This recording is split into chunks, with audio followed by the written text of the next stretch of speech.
Hello guys. Ito ngayon ang sitwasyon dito sa aming Happy Friends Fried Chicken. Ayan sila. Nakapila na naman. Ayan, tuwing hapon pinipilahan ito rito.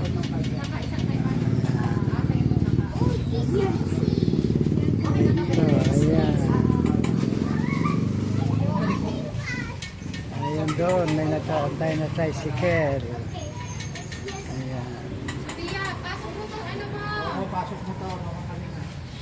Nakakatuwa lang, pag itong medyo umulan-ulan, pumipila yung customer dito. Kasi siguro, nahirapan na sila pumunta ng palengke at umulan-ulan. So yung mga kapitbahay dito, dito na bumibili ng Happy Friends Fried Chicken. Okay, thank you lang.